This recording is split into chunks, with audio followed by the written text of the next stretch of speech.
नमस्कार दोस्तों। तो आज के कंचे फिल्म में आपका फिर से स्वागत है। आई होप आप सभी लोग अच्छे होंगे और लगातार अपनी पढ़ाई कर रहे होंगे। तो आज के कुछ महत्वपूर्ण टॉपिक हैं, उन पे हम बात करेंगे जो आपके एग्जाम के लिए महत्वपूर्ण है। और अगर आपको टेलीग्राम से जुड़ना है तो डिस्क्रिप्शन में लिंक है, उसके माध्यम से आप टेलीग्राम से जुड़ सकते हैं ताकि आप उसका प्रॉपर रिवीजन कर पाए। तो आइए आज के हम कुछ महत्वपूर्ण टॉपिक पे बात करते हैं। पहला टॉपिक ये है कि अभी आरबीआई ने एक रिपोर्ट रिलीज की है और उसमें ये रिपोर्ट में ये सामने आया है कि बैंकों ने अपने एनपीए को कम करने के लिए, एनपीए का मतलब होता है नॉन परफॉर्मिंग एसेट। तो सबसे पहले हम एनपीए को समझ लेते हैं। एनपीए का मतलब ये रहता है कि आपने मान लो बैंक से लोन लिया और आपने उस व्यक्ति को वापस नहीं लौटाया, इसको बोलते हैं एनपीए। ठीक है। और एक कब तक नहीं लौटाया, इस बात को समझते हैं। इसमें टाइमलाइन बहुत महत्वपूर्ण होती है।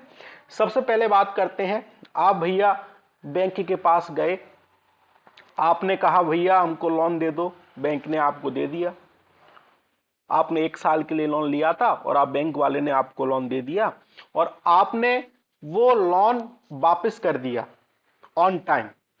तो इसमें आप आ जाएंगे स्टैंडर्ड एसेट में। स्टैंडर्ड एसेट का मतलब रहता है कि आपने 1 ईयर के अंदर ही आपने, मतलब 1 साल के लिए आपने लोन लिया, ऑन टाइम आपने उसका रिपेमेंट कर दिया, तो आप इसको बोलेंगे रेगुलर एसेट। ठीक है, उसमें कोई डिले नहीं हुआ। लेकिन आपके पास कोई समस्या आ गई और आपने बैंक वालों से कहा कि भैया अभी हमारे पास थोड़ी दिक्कत है, तो आप क्या करो, इसको स्ट्रेस स्ट्रेस एसिड में डाल दो, तनावपूर्ण एसिड में इसको डाल दो, इसको स्ट्रेस एसिड में डाल दो। और इस एसिड में डालने का जो टाइम रहता है 1 से 90 दिन के बीच का रहता है। और इसमें भी एक क्लासिफिकेशन रहता है। इसमें पहला रहता है हमारा SMA 0। इसका मतलब होता है स्पेशल मेंशन अकाउंट 0। आपने बैंक वाले से कहा कि 1 से 30 तारीख के बीच में आप आ जाना, 1 से 30 दिन तक आपने डिले कर दिया, उसके अंदर आपने उसको पेमेंट कर दिया, तो आपका जो लोन अकाउंट हुआ, तो बैंक वाले आपके लोन अकाउंट को देखेंगे स्पेशल मेंशन अकाउंट 0। अगर आपने फिर डिले कर दिया 31 से 60 दिन के बीच में, तो आपके अकाउंट को बैंक वाले नया नाम दे देंगे स्पेशल मेंशन अकाउंट 1। आपने फिर इसको डिले कर दिया 30 दिन के लिए, 61 से 90 दिन तक, तो आपके अकाउंट को बैंक वाले नया नाम देंगे स्पेशल मेंशन अकाउंट 2। ठीक है। अब 90 दिन के बाद आए बैंक वाले, आपसे कहा भैया फिर से लोन दे दो। आपने कहा हमारे पास पैसे ही नहीं बचे, हम तो बैंकक्रप्ट हो गए। तो अगर 90 डे से ज्यादा अगर कोई डिले हुआ तो उसको बोलते हैं नॉन परफॉर्मिंग एसेट। ठीक है। और इसमें भी 3 कैटेगरी हमको देखने को मिलती हैं। एक होती है हमारी सब स्टैंडर्ड एसेट, एक होती है हमारी डाउटफुल एसेट, और एक होती है हमारी नो लॉस एसेट। ठीक है। 12 महीने तक बैंक वालों ने वेट किया और आपने उन 12 महीनों में उस पैसे को वापस कर दिया, तो इसको बोलते हैं सब स्टैंडर्ड एसेट। और 12 महीने से अगर ज्यादा हो गए तो इसको बोलते हैं डाउटफुल एसेट। और बैंक वाले आपके पास गए, भैया लोन दे दो, आपने कहा हम तो बैंकरप्ट हो गए, हमारे पास कोई पैसा नहीं है, और आप भाग गए, तो इसको बोलते हैं लॉस एसेट। ठीक है। तो इस बात को समझ में आए, तो इसको बोलते हैं नॉन परफॉर्मिंग एसेट। अगर एक शब्दों में अगर आपको याद रखना है, आपने बैंक वालों से लोन लिया और आपने उनके लोन के रिपेमेंट को 90 दिन से अधिक 90 दिन से अधिक आपने क्या कर दिया, डिले कर दिया, तो इसको बोलेंगे एनपीए। ठीक है। अब एनपीए की समस्या को ही हम बेड लोन बोलते हैं। क्या बोलते हैं बेटा? Bed loan. तो बेड लोन में एक्चुअली क्या होता है, अब हमारे देश में एनपीए की समस्या लगातार बढ़ती जा रही है। बेड लोन 2014 में हमारे पास इतना था 292,193 करोड़, फिर 2015 में इतना आ गया, फिर 2016 में इतना हो गया, लगातार बढ़ा। और हम इस कैटेगरी में आ गए कि हमारे यहाँ बेड लोन अर्थव्यवस्था के 9% के आसपास हो गया।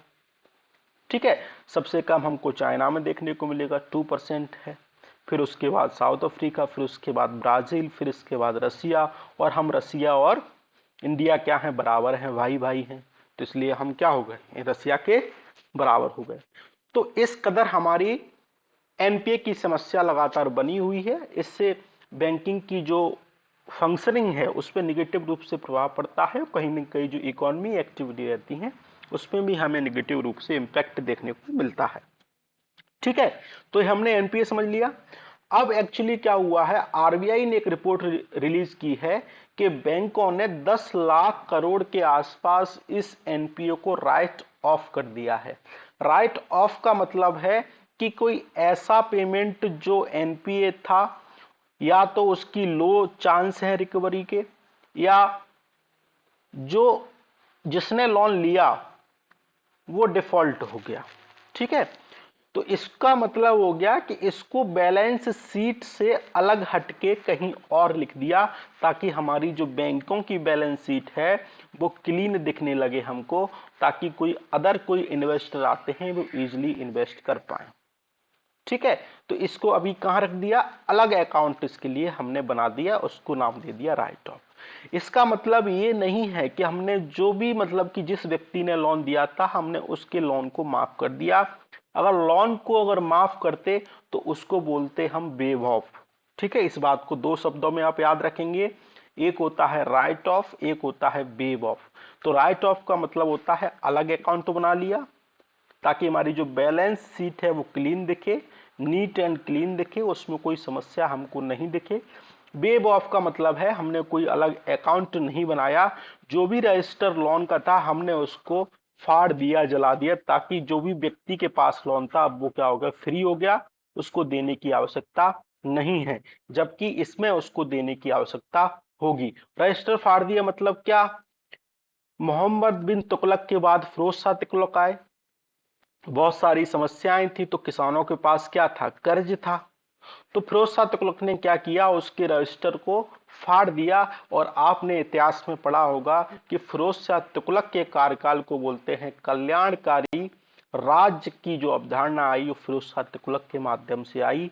और इस समस्या आर्थिक स्थिति काफी कमजोर हो गई, तो इसलिए उनके वंश का जो पतन है, दिल्ली सल्तनत का जो पतन है, फिरोज शाह तुगलक के बाद ही हमको देखने को मिला। ठीक है, तो रजिस्टर भी हमको फाड़ना नहीं है, नहीं, हम फिरोज शाह तुगलक के बाद जो दिल्ली सल्तनत का पतन हमको देखने को मिला उस प्रकार का हश्र हमको भी देखने को मिलेगा। ठीक है, तो आप इतिहास से बहुत सारी चीजें सीख सकते हैं। इतिहास हम क्यों पढ़ते हैं, कि अगर हम फ्यूचर में उस टाइप से कोई गलती करें ताकि हम इस प्रकार की कोई गलतियां ना करें, उस प्रकार की गलतियों को ना दोहराएं जिससे हमारी अर्थव्यवस्था, हमारे देश पे नेगेटिव इम्पैक्ट डाला हो। तो इस प्रकार की गलतियां हमको दोबारा नहीं करनी चाहिए। इस प्रकार की हम चीजें इतिहास से सीखते हैं। ठीक है, और ये हमने बेसिक पढ़ ही लिया, स्टैंडर्ड एसिड और एनपीए में अंतर हमने समझ लिया। ठीक है, इस बात को आप ध्यान रखेंगे। अब रीजन क्या है कि एनपीए हमारे देश में क्यों बढ़ जाता है। सबसे पहली समस्या तो ये है, इर्रेशनल हमको लैंडिंग देखने को मिलती है। इसका मतलब ये रहता है कि अगर कोई बैंक है और बैंक का बिजनेस के साथ क्या हो गया, गठजोड़ हो गया, और हमने उनको बिना उसकी जांच पड़ताल किए बहुत सारा लोन दे दिया, जैसे विजय माल्या, नीरव मोदी, तो उसके द्वारा क्या हो गया, उनने उस लोन को वापस नहीं किया, वो भाग गए, और इससे उन बैंकों का बहुत सारा पैसा क्या हो गया, डिफॉल्ट हो गया, उनको वापस नहीं मिला। तो इस एक समस्या है। बैंकों में हमको भाई भतीजावाद देखने को मिलता है, बैंकों में हमको परिवारवाद देखने को मिलता है, बैंकों में हमको लोकतंत्र नहीं देखने को मिलता है। अगर कोई एक व्यक्ति, सामान्य व्यक्ति लोन लेने जाएगा तो उसके 100 डॉक्यूमेंट उसके चेक किए जाएंगे 1 लाख के लोन पर, और उसको तब भी वो लोन नहीं मिलेगा। जबकि कोई कॉर्पोरेट वाला व्यक्ति लोन लेने जाएगा तो उसको 1 सेकंड में लोन मिल जाएगा, ऑन द कॉल। ठीक है, तो ये भी एक समस्या है। दूसरी समस्या है कि हमारे देश में जो ग्रोथ रेट है वो हमको स्लो देखने को मिल रही है, चाहे वो स्पेशली जो इंफ्रास्ट्रक्चर वाला सेक्टर हो, माइनिंग हो, आयरन हो, स्टील हो, एविएशन हो, मैक्सिमम लोन गारंटीड हो, तो ये भी एक समस्या है, इसको भी हमको टैकल करने की। और दूसरी रही कहीं जो कसर थी वो कोविड ने पूरी कर दी। कोविड ने पूरी अर्थव्यवस्था को ठप कर दिया, तो ये भी इसने भी बहुत महत्वपूर्ण भूमिका निभाई है। दूसरा, पब्लिक सेक्टर जो बैंक होते हैं उनमें हमें पॉलिटिकल प्रेशर देखने को मिलता है, इसके माध्यम से कि बड़े बड़े जो कॉर्पोरेट होते हैं उनको लोन मिल जाता है, तो ये भी एक समस्या है। बैंक अपनी इच्छा के अनुसार, जांच पड़ताल के अनुसार, स्क्रीनिंग के अनुसार लोन नहीं दे पाते, तो इसलिए भी एक हमको समस्या देखने को मिलती है। स्लो और अनइवन लीगल सिस्टम हमको देखने को मिलता है।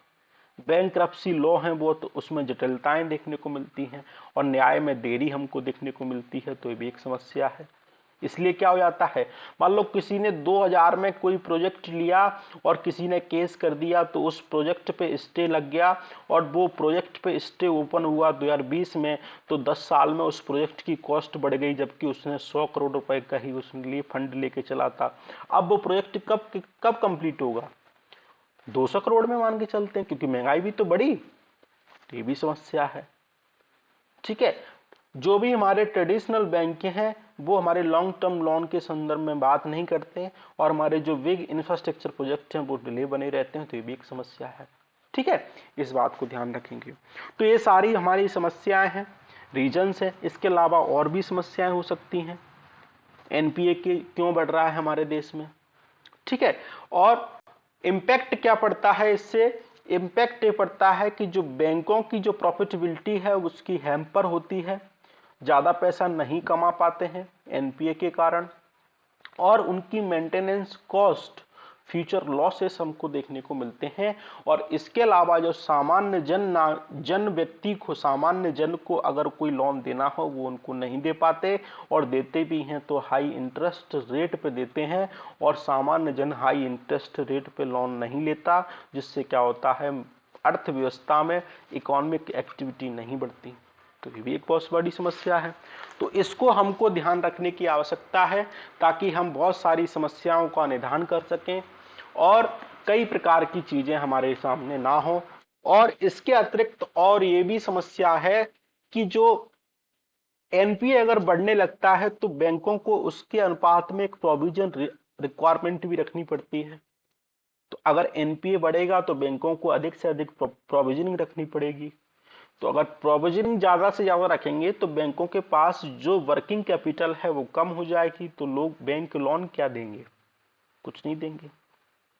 ठीक है, और पर्सन और जो नीडी पर्सन है, सेक्टर है, उनको बैंक लोन नहीं दे पाते, क्रेडिट की कॉस्ट बढ़ जाती है, इंटरेस्ट रेट क्या हो जाते हैं, हाई हो जाते हैं।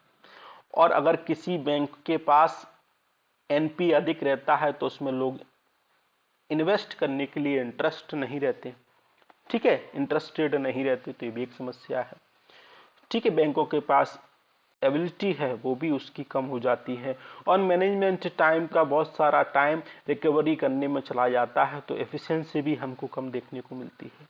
ठीक है, तो आप इसको लिख सकते हैं, आर्थिक क्षेत्र में इसके इम्पैक्ट क्या होंगे, सामाजिक क्षेत्र में, सोशल क्षेत्र में इसके इम्पैक्ट क्या होंगे, पॉलिटिकल क्या इम्पैक्ट होंगे, ठीक है, और सांस्कृतिक क्या इम्पैक्ट हमको देखने को मिलेंगे। तो इसको डिवाइड करके आप देख सकते हैं, तो आपके लिए महत्वपूर्ण है।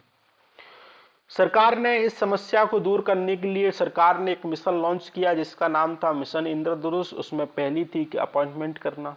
अपॉइंटमेंट का मतलब है कि बैंकों में जो भी पब्लिक सेक्टर के बैंक हैं वहां पे हमें अपॉइंटमेंट में पारदर्शिता लेके आनी है, ताकि कोई उसमें भाई भतीजावाद नहीं कर सके। मैनेजमेंट को सेपरेशन करना है ताकि कोई उसमें अपनी इच्छा अनुसार लोन उपलब्ध ना करा सके। इसलिए सरकार ने कहा कि हम बैंक बोर्ड ब्यूरो लेके आएंगे, और इसके लिए हम अपॉइंटमेंट में क्या आएंगे, पारदर्शिता लेके आएंगे। और जो भी पब्लिक सेक्टर के बैंक हैं उनको हम डी स्ट्रेसिंग करेंगे। उन बैंकों में हम पूंजी निवेश करेंगे, पैसा देंगे, ताकि जो एनपी की समस्या है वो कम हो। उनका एम्पावरमेंट करेंगे, उनको हम अकाउंटेबिलिटी का फ्रेमवर्क लेके आएंगे, और जो पब्लिक सेक्टर के बैंक हैं उनके गवर्नेंस में हमको कुछ इशू देखने को मिलते हैं, उनमें रिफॉर्म हम लेके आएंगे। ठीक है, तो इस बात को ध्यान रखेंगे। इसके अतिरिक्त सरकार ने एक प्रोजेक्ट और लेके आए, उसका नाम है एनपीए की समस्या को समाधान करने के लिए सरकार एक प्रोजेक्ट लेके आई ताकि हम बेड लोन की समस्या को समाधान कर सकें। उसका नाम था प्रोजेक्ट सशक्त, और इसके माध्यम से हम 50 करोड़, 50 से 500 करोड़ और 500 करोड़ से अधिक तक के जो बेड लोन है उसका रेजोल्यूशन करने के लिए हम इस प्रोसेस का उपयोग करते थे, और इससे हमारी जो एनपीए की समस्या है उसका समाधान हो और जो बेड लोन है उसकी रिकवरी जल्दी से जल्दी हो, ताकि हमारे देश में एनपीए की समस्या लगातार कम होती जाए। तो अगर आपसे कोई पूछे प्रोजेक्ट सशक्त किससे संबंधित, तो आप बताएंगे एनपीए की समस्या का समाधान करने के लिए सरकार लेके आई। ठीक है, बस इतना आप ध्यान रखेंगे, इससे ज्यादा आप कुछ ध्यान रखेंगे। एक बार यहां से प्रश्न प्रोजेक्ट सशक्त से यूपीएससी प्रीलिम्स में आ चुका है, तो इसलिए आप इसको एक बार और पढ़ लेंगे, इसलिए आपके लिए महत्वपूर्ण है। ठीक है, अब एक ग्लोबल पार्टनरशिप चर्चा में है, global partnership for artificial intelligence चर्चा में है। इसको 15 जून 2020 में सरकार ने लॉन्च किया।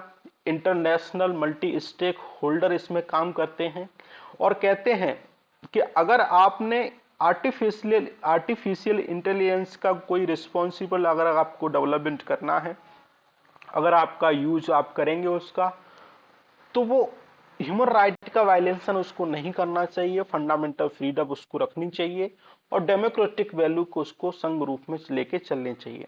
कि आर्टिफिशियल इंटेलिजेंस ऐसी नहीं होनी चाहिए जो लैंगिक भेदभाव करे, जातिगत भेदभाव करे, सामाजिक भेदभाव करे, सामाजिक अन्याय करे।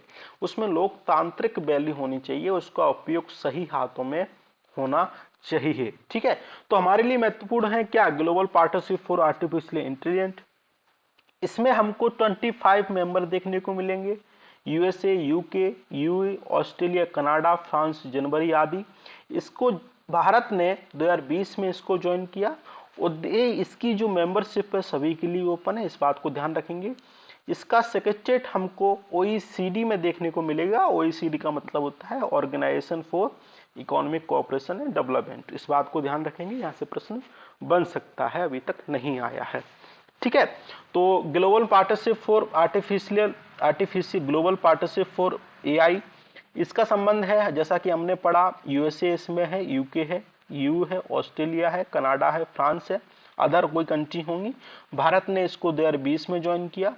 इसका मतलब है कि एआई का उपयोग हम क्या करें, सस्टेनेबल रूप से करें, डेमोक्रेटिक वैल्यू के साथ करें, इसका कोई गलत उपयोग इसमें नहीं करना चाहिए, इसमें कोई लैंगिक भेदभाव वगैरह नहीं होना चाहिए, इसलिए इसको हम लेके आए। ठीक है, इसलिए इसको हमें पढ़ना है, ध्यान रखना है, यहां से प्रश्न बन सकता है। आगे गवर्नमेंट ने क्या किया है, स्टील पे जो एक्सपोर्ट ड्यूटी लग रही थी उसको हटा लिया है, इस बात को ध्यान रखेंगे, उसको विड्रॉ कर लिया है। ठीक, हम पिग आयरन को क्या कर रहे थे, स्पेसिफाई स्टील प्रोडक्ट है उनसे हमने क्या कर लिया है, जो भी ड्यूटी लग रही थी वहां से हमने हटा लिया है। स्टील प्रोडक्ट सेकेंड लार्जेस्ट है भारत में, second largest crude steel producer हैं हम। 103 मीट्रिक टन हम फाइनेंशियल ईयर 2021 में लेके आए। सरकार ने इसको बढ़ावा देने के लिए नेशनल स्टील पॉलिसी 2017 लेके आई, और ताकि इसमें 100% एफडीआई भी हम ऑटोमेटिक रूट से लेके आए, और सरकार ने प्रोडक्शन लिंक इंसेंटिव स्कीम भी इसके लिए लॉन्च की, ताकि स्टील जो प्रोडक्शन है वो अधिक से अधिक बढ़ सके और हम सेकंड स्थान की जगह प्रथम स्थान पे आ सकें विश्व में। ठीक है, फर्स्ट प्लेस पे कौन है, चाइना है, उसके बाद हम हैं, हम मतलब भारत है। ठीक है, पिग आयरन क्या है, एक रॉ मटेरियल रहता है, ऑल काइंड ऑफ जो भी प्रकार के आयरन रहते हैं, स्टील प्रोडक्ट रहते हैं, उनका जो अभी हमें रॉ मटेरियल मिलता है उसको बोलते हैं पिग आयरन। ठीक है, इसका उपयोग बहुत सारी चीजों के लिए हो सकता है, रोड बनाने में हो सकता है, और भी बहुत सारी चीजों में इसका उपयोग हो सकता है, इसलिए इसको हमें याद रखना है, यहाँ से प्रश्न बन सकता है। पिग आयरन और भी चर्चा में था, तो इसलिए यहाँ से प्रश्न बनने की संभावना है। ठीक है, अब स्टील प्रोडक्शन हमारे देश में सबसे अधिक उड़ीसा में होता है, उसके बाद झारखंड में होता है, उसके बाद छत्तीसगढ़ में, फिर कर्नाटका में, फिर महाराष्ट्र में, और फिर इसके बाद गुजरात में, फिर हमको वेस्ट बंगाल में देखने को मिलता है। इस बात को ध्यान रखेंगे। विश्व में हमने देख लिया, सबसे अधिक चाइना में, उसके बाद भारत में, फिर जापान में हमको देखने को मिलता है। ठीक है, चाइल्ड वेलफेयर कमेटी चर्चा में है। इनके लिए अभी सरकार ने क्या किया है, सरकार ने नहीं, एक हमारा संगठन है जिसको हम बोलते हैं national commission for protection of child right. इन्होंने क्या किया है, चाइल्ड वेलफेयर कमेटी के लिए एक ट्रेनिंग मॉड्यूल जारी किया है ताकि इनकी नॉलेज बढ़ सके, इनके अंदर स्किल का निर्माण हो सके और एक इफेक्टिव टाइमली सर्विस अपना उपयोग कर सकें प्रोटेक्शन, और जो भी बच्चे हैं उनकी प्रोटेक्शन का उपयोग उसमें कर सकें। ठीक है, चाइल्ड वेलफेयर कमेटी क्या है, प्राइमरी बॉडी है और चाइल्ड की केयर और प्रोटेक्शन से संबंधित काम करती हैं, और ये body juvenile justice care and protection of children act 2015 के तहत प्रत्येक डिस्ट्रिक्ट में इसका गठन करना अनिवार्य है, मैंडेटरी है। इस बात को ध्यान रखेंगे। सरकार ने एक प्रोग्राम भी चलाया है जिसका नाम दिया है इनने घर गो होम एंड रीयूनाइट। इसका मतलब है पोर्टल है एक रजिस्ट्रेशन के लिए, री पैटिशन के लिए, जो भी हमारे चाइल्ड हैं उनके लिए। इस बात को ध्यान रखेंगे, इतना आपको याद रखना है। अब हमारे लिए महत्वपूर्ण हो जाता है कि हम पढ़ें किसको, national commission for protection of child right. ये क्या है, एक स्टैट्यूटरी बॉडी है, इसका गठन हमको देखने को मिलता है commission for protection of child right act 2005 के तहत। ठीक है, इसका मेन उद्देश्य है, मैंडेट इनका ये है कि चाइल्ड से संबंधित जितने भी इशू हैं उनको हम क्या करेंगे, मैनेज करेंगे, उनके संबंध में बात करेंगे, और ये juvenile justice care and protection of children act 2005 को इम्प्लीमेंट करने की दिशा में काम करते हैं। उसके अलावा protection of child from sexual offence के तहत उसको इम्प्लीमेंट करने की दिशा में काम करते हैं, और right to free and compulsory education act 2009 को भी इम्प्लीमेंट करने की दिशा में काम करते हैं। तो इसको आप याद रखिएगा, यहाँ से प्रश्न आपके लिए बन सकता है। ठीक है, दूसरा एक इंडेक्स चर्चा में है, नेटवर्क रेडीनेस इंडेक्स 2022। इसको पब्लिश किया गया है पोटुलेंस इंस्टीट्यूट शहीद business school eight university of Oxford, और ये technology, people, governance, impact covering 58 variable ऐसे हैं ताकि जो लोगों की जो टेक्नोलॉजी में जो भागीदारी है उसको किस प्रकार से सरकार बढ़ावा दे रही है उसके संदर्भ में बात करते हैं। इंडिया सबसे टॉप पे हमको यूएसए देखने को मिला है, और इंडिया की फर्स्ट रैंक आई है किसमें, आर्टिफिशियल इंटेलिजेंस टैलेंट में, और ओवरऑल रैंक हमको देखने को मिलेगी 61 प्लेस पे। इस बात को ध्यान रखेंगे, यहाँ से प्रश्न हमको देखने को मिल सकता है। और पहले हमारा जो स्कोर था 49.74 था 21 में, अब हमारा स्कोर कितना हुआ है, 51.19 हो गया है। इसमें इंप्रूवमेंट हमको देखने को मिला है। ठीक है, आगे बात करते हैं, बैरन आइलैंड चर्चा में है। एक्चुअली क्या है, एक एक्टिव वोल्केनो बैरन आइलैंड है अंडमान निकोबार में, और हमको देखने को मिलेगा इसमें एरप्शन के साइन हमको देखने को मिले हैं, इसलिए चर्चा में है। और साउथ एशिया में केवल ओनली वन आइलैंड है जो क्या है, एक्टिव वोल्केनो आइलैंड है। इस बात को ध्यान रखेंगे। इसको मॉनिटर कौन कर रहा है, Indian national centre for ocean information science. One and only confirm active volcano located south Asia, first become active 1787। पहला है साउथ एशिया में, पहली बार है 1787 में एक्टिव हुआ। ठीक है, इस बात को ध्यान रखेंगे, यहां से प्रश्न बन सकता है। और दोबारा 2008 में इसमें हमको इरप्शन देखने को मिला, और 2008 में जब इसमें इरप्शन देखने को मिला उसके बाद ही यूपीएससी ने इसे प्रश्न पूछ लिया। ठीक है, इस बात को आप ध्यान रखेंगे। हमारे लिए महत्वपूर्ण हो जाता है कि अंडमान निकोबार का मैप पढ़ें। ठीक है, ऊपर आपको नॉर्थ अंडमान देखने को मिलेगा, और इधर आपको साउथ अंडमान देखने को मिलेगा, ऊपर आपको नॉर्थ अंडमान देखने को मिलेगा, इधर आपको मिडिल अंडमान, और इधर आपको साउथ अंडमान, और इधर आपको लिटिल अंडमान देखने को मिलेगा। ये चारों मिलकर क्या बनाते हैं, अंडमान। और बैरन आइलैंड आपको इधर देखने को मिलेगा जो कि साउथ एशिया का और भारत का केवल क्या है, एक्टिव वोल्केनो हो। ये ऊपर आपको नारकोंडम आइलैंड देखने को मिलेगा जो कि अब बिल्कुल प्रसुप्त अवस्था में है, शांत अवस्था में है, ये अभी इसमें इरप्शन हमको देखने को नहीं मिल रहे हैं। ठीक है, 10 डिग्री चैनल लाइन हमको अंडमान और निकोबार से के मध्य होकर जाती है, इस बात को ध्यान रखेंगे।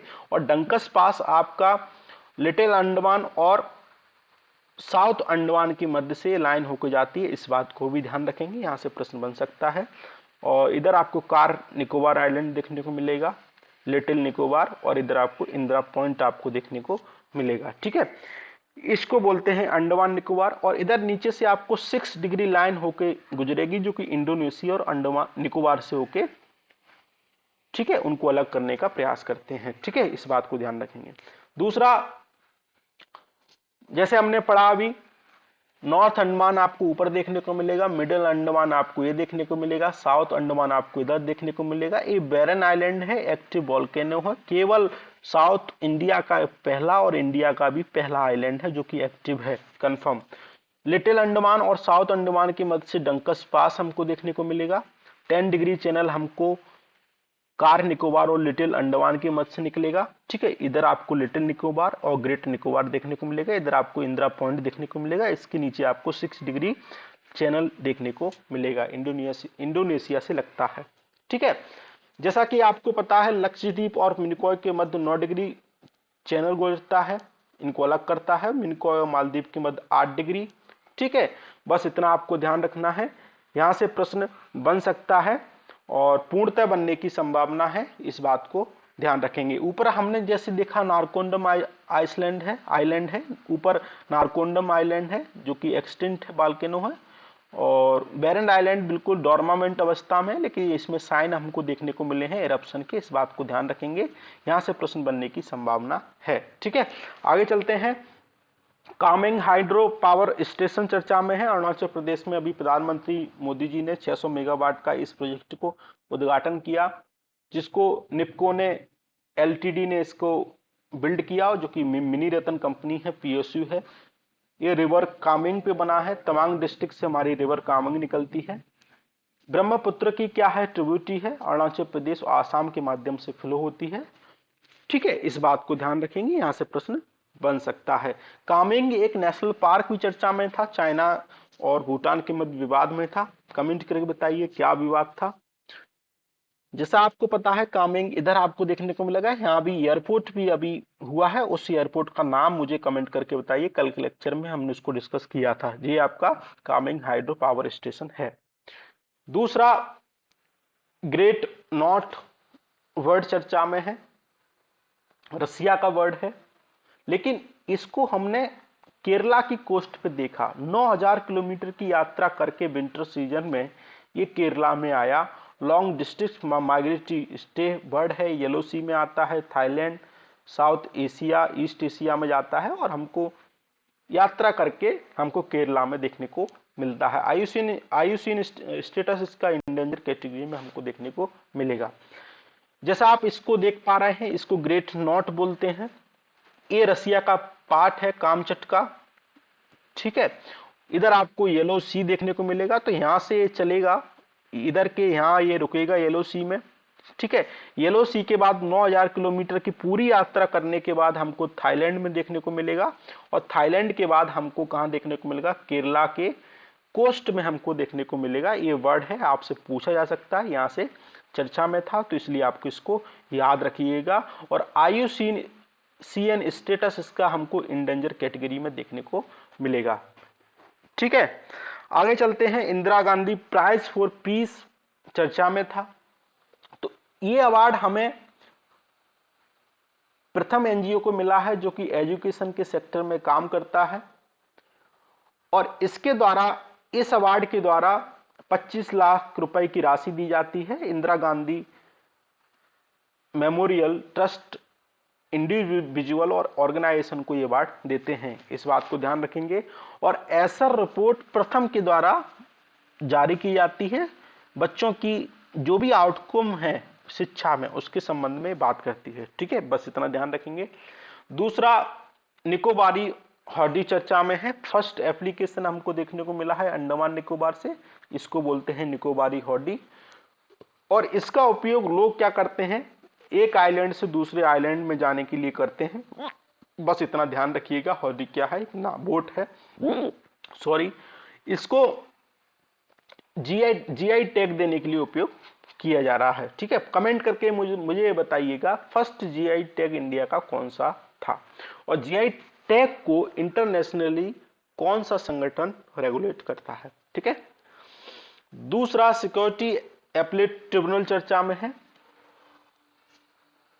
एक स्टैट्यूटरी बॉडी है और इसको सेबी एक्ट 1992 के तहत सेक्शन 15 के तहत स्टेब्लिश किया गया। इसकी केवल एक वन बेंच देखने को मिलती है जो कि हमें मुंबई में देखने को मिलती है, और मिनिस्ट्री ऑफ फाइनेंस के तहत क्या करता है, काम करता है। इसमें एक प्रिसाइडिंग ऑफिसर रहता है, 2 अदर मेंबर हमको देखने को मिलते हैं, और इनको सेंट्रल गवर्नमेंट के द्वारा अपॉइंट किया जाता है चीफ जस्टिस ऑफ इंडिया के कंसल्टेशन के बाद। ठीक है, पावर ऑफ फंक्शन क्या है, कोई भी अगर वर्डिक्ट दिया है तो उसके खिलाफ जो भी मतलब सेबी ने वर्डिक्ट दिया है, अगर पीएफआरडीए ने वर्डिक्ट दिया है, अगर आईआरडीए ने कुछ बात कही है, कोई डिसीजन दिया है, तो इनके खिलाफ अपील कहां कर सकते हैं, सेट में। इस बात को ध्यान रखेंगे, यहां से प्रश्न बन सकता है, बहुत महत्वपूर्ण संगठन है। लेकिन अगर इनके भी डिसीजन से आप खुश नहीं हैं तो आप कहां जा सकते हैं, फिर सुप्रीम कोर्ट में। इस बात को ध्यान रखेंगे। दूसरा एडा क्या है, एडा क्या है, इसको मल्होत्रा कमेटी के माध्यम से एस्टेब्लिश किया गया, इंश्योरेंस रेगुलेटरी डेवलपमेंट अथॉरिटी है। एक ऑटोनॉमस बॉडी है, इंडिपेंडेंट स्टैट्यूटरी और बॉडी है, 2002 में इसको दर्जा मिला, और एडा एक्ट 1999 के तहत इसको एस्टेब्लिश करने का प्रयास किया गया। मिनिस्ट्री ऑफ फाइनेंस के तहत इस काम करती है। मैंडेट क्या है, जो भी मतलब कि इंश्योरेंस से संबंधित गतिविधियां हैं उनको रेगुलेट करने का प्रयास करती है। हेडक्वार्टर हमको हैदराबाद तेलंगाना में देखने को मिलेगा, लेकिन सबसे पहले दिल्ली में था, लेकिन बाद में इसको हमने हैदराबाद में ट्रांसफर कर दिया। कंपोजिशन में 10 मेंबर देखने को मिलेंगे, 5 फुल मेंबर होंगे, 4 पार्ट टाइम मेंबर होंगे, उनको सेंट्रल गवर्नमेंट के द्वारा अपॉइंटमेंट किया जाता है। ठीक है, दूसरा भारत को एक नया अवार्ड मिला है जिसको एक्सेल अवार्ड बोलते हैं, excellence in leadership in family planning. तो भारत के द्वारा बहुत सारे काम किए गए हैं फैमिली प्लानिंग में, लेकिन जनसंख्या को कंट्रोल करने की दिशा में, और ये अवार्ड हमको पटाया सिटी थाईलैंड की है, वहां पे मिला है, जैसा आप यहाँ पे देख पा रहे हैं। ठीक है, ओनली कंट्री है जिसको कंट्री कैटेगरी में इस अवार्ड को दिया गया है, क्योंकि हमने बहुत सारे जनसंख्या कंट्रोल करने की दिशा में काम किए हैं, इसलिए हमको अवार्ड मिला है। कौन कौन से काम किए हैं कमेंट करके मुझे बताइएगा। गांधी मंडेला अवार्ड अभी दलाई लामा जी को मिला है। ठीक है, इसको गांधी मंडेला फाउंडेशन के द्वारा दिया जाता है, जो कि गवर्नमेंट ऑफ इंडिया के तहत क्या है, रजिस्टर्ड एनजीओ है, और इसको 150वीं बर्थ एनिवर्सरी में 2019 में इसको एस्टेब्लिश किया गया, मंडेला जी और महात्मा गांधी जी की याद में। ठीक है, किसी व्यक्ति ने पीस की दिशा में काम किया हो, सोशल वेलफेयर की दिशा में काम किया हो, कल्चर की दिशा में काम किया हो, इन्वायरमेंट संरक्षण की दिशा में काम किया हो, education, health care, sport, innovation की दिशा में काम किया हो, उसको अवार्ड मिलता है। ठीक है, दूसरा टोंगा वॉल्केनिक इरप्शन अभी चर्चा में था, इसको अभी सीन किया गया, इसलिए हमको देखने को मिलता है। तो ये हमको एक टोंगा इधर देखने को मिलेगा, यहाँ पे हमको इरप्शन देखने को मिला है। ये टोंगा आपको जस्ट फिजी के नीचे देखने को मिलेगा, न्यू कैलेडोनिया के इधर देखने को मिलेगा, Vanuatu island, Solomon island, Papua New Guinea के आपको इधर दक्षिण पूर्व में आपको इधर देखने को मिलेगा। तो लोकेशन आपसे पूछी जा सकती है, पैसिफिक ओशियन में हमको देखने को मिलता है टोंगा आइलैंड, और इसी आइलैंड में हमको वॉल्केनिक इरप्शन देखने को मिलता है। लगातार इसमें इरप्शन हमको देखने को मिलते रहते हैं, लेकिन फिर से हमें देखने को मिला है। ठीक है, इसको डिटेक्ट किया है टेस्ट मैप ने, एक क्या है, एक निप्पन फाउंडेशन है। ठीक है, और जो कि जापान के तहत इसको स्टेब्लिश किया गया है, क्योंकि जितने भी इरप्शन है उनको मॉनिटर करने का काम करते हैं। ठीक है, बस इतना ध्यान रखिएगा, यहां से प्रश्न बन सकता है।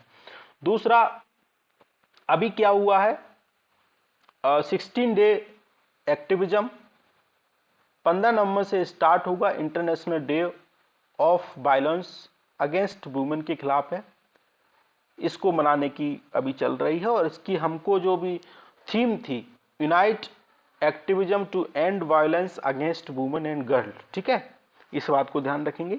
ज्यादा महत्वपूर्ण है कि बीजिंग डिक्लेरेशन क्या है, तो बीजिंग डिक्लेरेशन क्या है, महिलाओं के अधिकारों के संबंध में बात करता है, इस बात को ध्यान रखेंगे। 4th world conference on women 1995 में इसको लाया गया। यहां से प्रश्न बन सकता है, तो आप इसको याद रखेंगे। दूसरा, प्रधानमंत्री किसान स्कीम चर्चा में है। इस स्कीम में अभी न्यूज ये थी कि इसमें 60% का हमें लोगों की जो भागीदारी है वो कम हुई है, इसलिए चर्चा में थी। सेंट्रल सेक्टर की स्कीम है, फरवरी 2019 में लॉन्च किया गया। 6,000 रुपए का अमाउंट दिया जाता है ताकि, और ये 6,000 रुपए का अमाउंट 2,000 की इंस्टॉलमेंट 2,000 की इंस्टॉलमेंट में दिया जाता है। जितने भी प्रकार की लैंड होल्डिंग है उनको, लैंड जो भी जितने भी प्रकार के किसान है उनको ये सब दिया जाता है। पहले केवल स्मॉल और मार्जिनल किसान थे, उनको दिया जाता था। नोडल मिनिस्ट्री हमको ministry of agriculture farmer welfare है, और इसमें एक प्रावधान है कि प्रत्येक वर्ष हमको 5% लोगों का जो भी इसका लाभ ले रहे हैं उनका वेरिफिकेशन करवाना अनिवार्य है। इस बात को ध्यान रखेंगे। डीबीटी के माध्यम से ये पैसा उपलब्ध कराया जाता है, और किसी व्यक्ति की अगर गवर्नमेंट जॉब लगी हो उस परिवार में तो उसके ये स्कीम का लाभ उसको नहीं मिलेगा। लेकिन इसमें कुछ लोगों को छूट दी गई है। एमटीएस क्लास 4 ग्रुप डी के एम्प्लॉय हैं, उनको इसके तहत तब भी उनको ये लाभ मिलेगा। ठीक है। प्रधानमंत्री किसान Samman Nidhi scheme central sector scheme है, मतलब 100% फंडिंग कौन देगा? सेंट्रल गवर्नमेंट देगी। 2018 में इसको लॉन्च किया गया। 6,000 रुपए की राशि किसानों को उपलब्ध कराई जाती है, डीबीटी के माध्यम से उपलब्ध कराई जाती है। इस बात को ध्यान रखेंगे। जितने भी लैंड होल्डर हैं किसान, उनको ये राशि उपलब्ध कराई जाएगी। ठीक है, इस बात को आप ध्यान रखेंगे। दूसरा, इसरो को अभी क्या किया गया है? एग्जाम्शन है। किसने? DPIIT ने दिया है, department for promotion industry internal trade ने। कहा है कि जो इसरो है वो एक्सपर्ट है किसमें? जो भी एक्सप्लोसिव मटेरियल है, मतलब कि जिसका विस्फोट हो सकता है, उसको हैंडल करने में क्या है? एक्सपर्ट है। तो इसलिए हम इसरो को क्या देते हैं? एग्जम्प्ट देते हैं। ऐसा क्यों? क्योंकि अगर कोई एक्सप्लोसिव मटेरियल है तो इसको हैंडल करने के लिए आपको पहले पेसो से परमिशन लेनी पड़ती है। पेसो का मतलब होता है पेट्रोलियम एक्सप्लोजिव सेफ्टी ऑर्गेनाइजेशन। ठीक है। अगर आपसे इनको एग्जम्पशन मिल गया तो आपको अप्रूवल, इंस्पेक्शन से छूट मिल जाएगी। आप ऐसा काम नहीं करेंगे तो आप इसरो में क्या होगा? इस प्रकार का अप्रूवल नहीं लेना पड़ेगा, इंस्पेक्शन भी पेसो के द्वारा नहीं किया जाएगा। जितने भी एक्सप्लोसिव मटेरियल हैं वो कौन देखता है? पेसो क्या करता है? रेगुलेशन करने का काम करता है। और ये ऑर्गेनाइजेशन मिनिस्ट्री ऑफ कॉमर्स के तहत क्या करता है? काम करता है। ठीक है। इसका हेडक्वार्टर हमको नागपुर में देखने को मिलेगा। 1890 में इसको स्टेब्लिश किया गया, और एक्सप्लोसिव और जितनी प्रकार के एक्सप्लोसिव मटेरियल हैं, गैस हैं, पेट्रोलियम है कंट्री में, उनको रेगुलेट करने का काम ये करता है। वर्ल्ड बैंक चर्चा में है, तो वर्ल्ड बैंक की स्थापना हमको 1944 में हुई। ठीक है। वॉशिंगटन में हेडक्वार्टर हमको देखने को मिलेगा। कॉमनली IBRD और IDA को मिला के क्या बोलते हैं? वर्ल्ड बैंक बोलते हैं। इस बात को ध्यान रखेंगे। लेकिन वर्ल्ड बैंक ग्रुप में 5 हमको संगठन देखने को मिलेंगे: IBRD, IDA, IFC, ICISID और MIGA। भारत इन 4 का सदस्य, इन 5वें का सदस्य नहीं है। इस बात को आप ध्यान रखेंगे, यहां से प्रश्न बन सकता है। ठीक है। और इसका काम क्या है?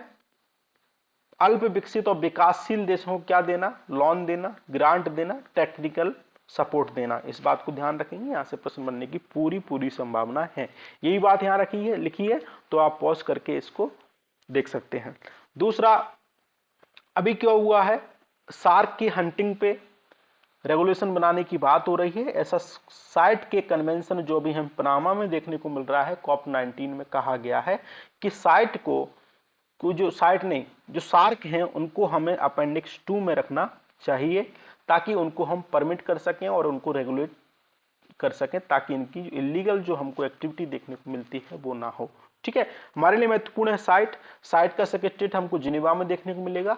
इसको वॉशिंगटन कन्वेंशन भी बोलते हैं, और इंटरनेशनल लीगली बाइंडिंग एग्रीमेंट है बिटवीन गवर्नमेंट और इंश्योर इंटरनेशनल ट्रेड, ताकि वाइल्ड एनिमल और प्लांट का कोई इलीगल उपयोग ना कर सके, उनको ट्रेड ना कर सके। ठीक है।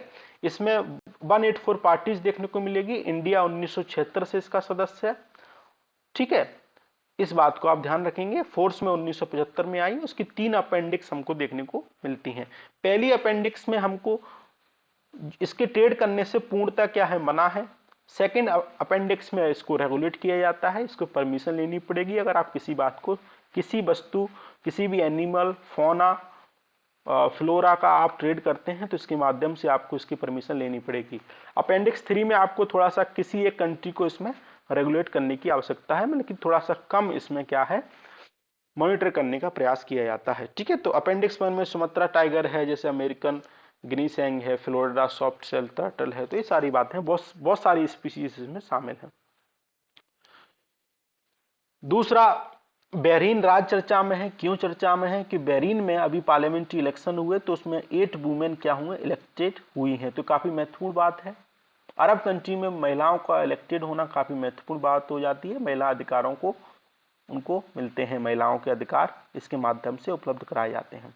तो बहरीन इसलिए चर्चा में था, हमने पढ़ा क्योंकि इसमें महिलाओं को पार्लियामेंट्री में इलेक्टेड किया गया है। तो बहरीन आपको ये देखने को मिलेगा, ये छोटी सी कंट्री है, इसकी आपको कैपिटल मनामा देखने को मिलेगी, और ये क्या है, कतर आपको देखने को मिलेगा। इसको पर्सियन गल्फ बोलते हैं, इसको गल्फ ऑफ ओमान बोलते हैं, इस बात को ध्यान रखेंगे। ठीक है, और इधर आपको कुवैत देखने को मिलेगा, इधर आपको दोहा कतर देखने को मिलेगा। ठीक है, इधर आपको ओमान देखने को मिलेगा, इधर आपको यूएई आपको इधर देखने को मिलेगा। ठीक है, चलिए, कतर भी चर्चा में है क्योंकि यहाँ पे फीफा वर्ल्ड कप हो रहा है, जैसा आपको यहाँ देख पा रहे हैं, ये कतर है। कतर की राजधानी आपको दोहा देखने को मिलेगी, इधर पर्सियन गल्फ है, तो यहाँ पे अभी फीफा वर्ल्ड कप का ऑर्गेनाइजेशन हो रहा है। ठीक है, तो इस कतर को आप ध्यान रखिएगा, लगातार चर्चा में रहने वाला है क्योंकि यहाँ पे फीफा वर्ल्ड कप अभी होने जा रहा है। इधर पर्सियन गल्फ, ओमान, ये आबू धाबी, ठीक है, और इधर ओमान, यूएई, सऊदी अरेबिया, इधर कुवैत, ठीक है, इधर हमने पढ़ा हुई बहरीन। ठीक है, कतर में कहां कहां हमको वर्ल्ड कप देखने को मिलेगा, अल बखारा में देखने को मिलेगा, और रायन में देखने को मिलेगा, दोहा में देखने को मिलेगा, लुसैल में देखने को मिलेगा, अल खोर में आपको देखने को मिलेगा। इस प्रकार की स्टेडियम आपको इधर देखने को मिलेंगे। इन लोकेशन को याद रखिएगा, यहाँ से प्रश्न बन सकता है। ठीक है, आज के लेक्चर में इतना ही था। आई होप आपको लेक्चर पसंद आया होगा। लगातार पढ़ते रहिए।